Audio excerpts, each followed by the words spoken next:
பசுமை புரட்சி என்பது வேளாண் துறையில் தொழில்நுட்ப மாற்றத்தை ஏற்படுத்தி ஒரு திருப்பு முனையாக அமைந்தது. 1960ஆம் ஆண்டுக்குப் பிறகு பாரம்பரிய வேளாண் முறைகள் சிறிது சிறிதாக மாற்றப்பட்டு புதிய தொழில்நுட்ப வேளாண் முறைகள் இந்தியாவில் செயல்படுத்தப்பட்டன. இதற்கு ஆரம்பமாக 1960-61இல் 7 மாவட்டங்களில் வழிநடத்தும் திட்டம் மூலமாக புதிய தொழில்நுட்பத்தை வேளாண் துறையில் பயன்படுத்தும் முயற்சி எடுக்கப்பட்டது. இது அதிக விளைச்சல் தரும் விதை ரகங்களை உற்பத்தி செய்வதற்கான திட்டம் HYPVP ஆகும். பசுமை புரட்சியின் சாதனைகள். புதுமையான யுத்திகளின் பெரிய சாதனை முதன்மை பயிர்களான கோதுமை, நெல் ஆகியவற்றின் உற்பத்தி பன்மடங்காக பெருகியது ஆகும். அதிக விளைச்சல் தரக்கூடிய வகைகளான நெல், கோதுமை, மக்காச்சோளம், சோளம் ஆகிய பயிர்களுக்கு மட்டுமே பசுமை புரட்சி முக்கியத்துவம் கொடுத்தது.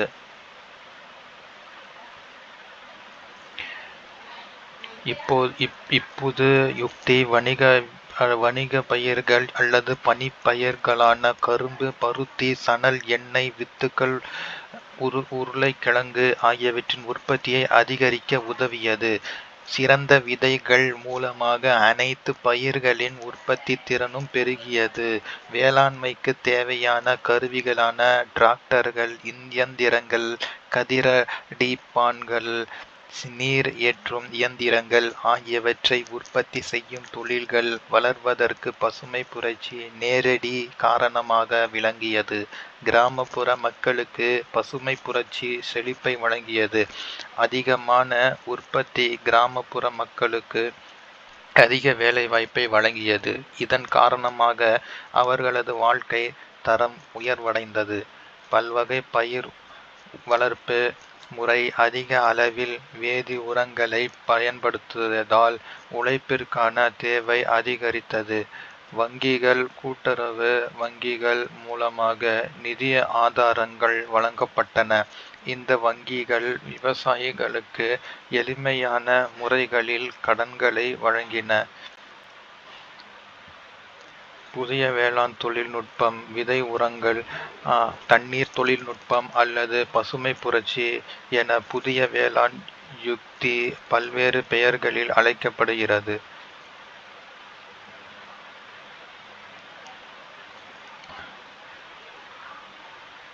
பசுமை புரட்சி வேளாண்மை. உணவு தானிய உற்பத்தி. வெண்மை புரட்சி பால். நீல புரட்சி மீன். மஞ்சள் புரட்சி எண்ணெய் வித்துக்கள். தங்க புரட்சி பழங்கள் ஆப்பிள். கருப்பு புரட்சி பெட்ரோலியம். வெள்ளி புரட்சி முட்டை. வட்ட புரட்சி உருளைக்கிழங்கு. சிவப்பு புரட்சி இறைச்சி மற்றும் தக்காளி. சாம்பல் புரட்சி உரங்கள். இளஞ்சிவப்பு புரட்சி இறால். பழுப்பு புரட்சி தோல் பொருட்கள். பருவமழைகள் நம்பியிருக்கும் நிலைமை இன்னும் மாறவில்லை. இதனால் இந்திய வேளாண்மையில் இன்று வரை ஒரு நிச்சயமற்ற நிலைமை நிலவுகிறது. விதைகள், உரங்கள், பூச்சிக்கொல்லிகள், தண்ணீர் ஆகியவற்றுக்காக பேரளவு மூலதனம் தேவைப்படுகிறது. பெரு, சிறு, குறு விவசாயிகளுக்கு இடையேயான வருமான இடைவெளி அதிகரித்தது. நீர்ப்பாசனத்தையும் மழை பொழிவையும் நம்பியிருக்கும் பகுதிகளுக்கு இடையே ஏற்றத்தாழ்வு அதிகரித்தது. இக்கருத்துக்கு மாற்று கருத்தும் உள்ளது. பண்ணைகள் இயந்திரமயமாக்கப்பட்டதால் பஞ்சாப், ஹரியானாவின் சில பகுதிகளை தவிர பிற கிராமப்புறங்களில் வேளாண் தொழிலாளர்களிடையே வேலையின்மை அதிகரித்தது. அதிக இரசாயன பயன்பாடு கனிம பொருட்கள் மண் வளத்தை குறைத்து மனித ஆரோக்கியத்தை கெடுக்கிறது. தற்போது இயற்கை கரிம விவசாயம் ஊக்குவிக்கப்படுகிறது. அதிக வேளாண்மை வளர்ச்சிக்காக இந்திய அரசு 2வது பசுமை புரட்சியை செயல்படுத்தியது. இந்த 2வது புரட்சியின் முக்கியமான நோக்கம் 2006-2007இல் 214 மில்லியன் டன்னாக இருந்த உணவு பயிர் உற்பத்தியை 2020இல் 400 மில்லியன் டன்களாக உயர்த்ததாகும்.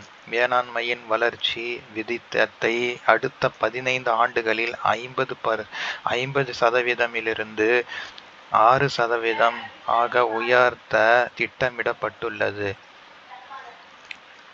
ஒரு ஏக்கருக்கான உற்பத்தியை 2 மடங்காக தரக்கூடிய மரபணு மாற்றம் செய்யப்பட்ட விதைகளை அறிமுகம் செய்தல்.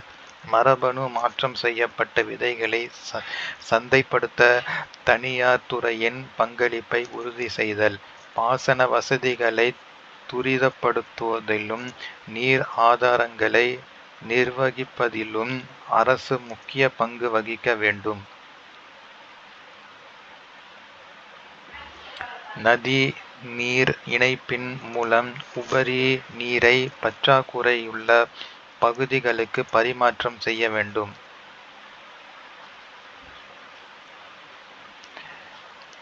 பெரிய அளவிலான தொழிற்சாலை என்பது பெரிய உள்கட்டமைப்பு, அதிக மனித சக்தி ஆகிய அதிக மூலதன சொத்துக்களை உள்ளடக்குவதாகும். இது பல தொழிற்சாலைகளை கண்காணித்து ஒரே தொழிற்சாலையின் கீழ் உள்ளடக்குவதாகும்.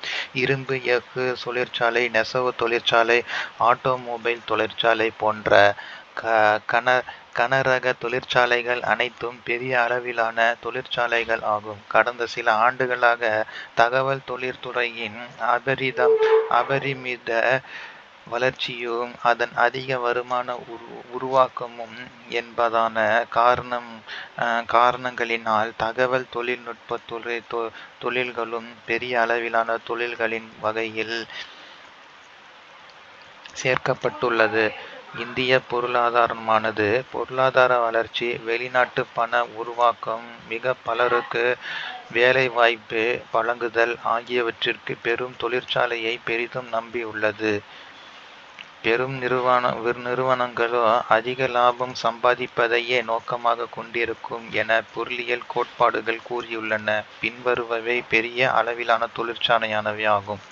இரும்பு எஃகு தொழிற்சாலை. முதல் எஃகு தொழிற்சாலை ஜாரியாவிலுள்ள குல்டி என்னுமிடத்தில் நிறுவப்பட்டது. மேற்கு வங்காளத்தில் உள்ள வங்காள இரும்பு தொழில் கம்பெனி 1870ஆம் ஆண்டு நிறுவப்பட்டது.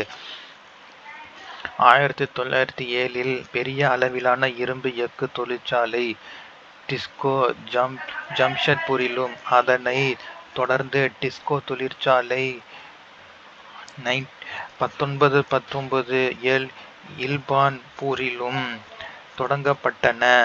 இவை இரண்டும் தனியார் துறை ஆகும். முதலில் நிறுவப்பட்ட பொதுத்துறை நிறுவனம் பத்ராவதியில் உள்ள விஸ்வேஸ்வராயா இரும்பு எஃகு தொழிற்சாலை ஆகும்.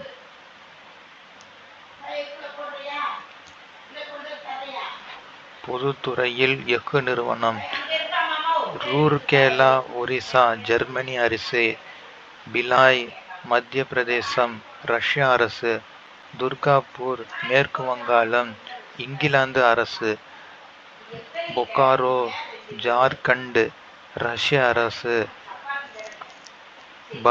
பர்னபூர் மேற்கு வங்காளம் தனித்துறையிலிருந்து பெறப்பட்டது. விசாகப்பட்டினம் ஆந்திரா ரஷ்ய அரசு, பெர்ன்பூர் மேற்கு வங்காளம் தனியார் துறையிலிருந்து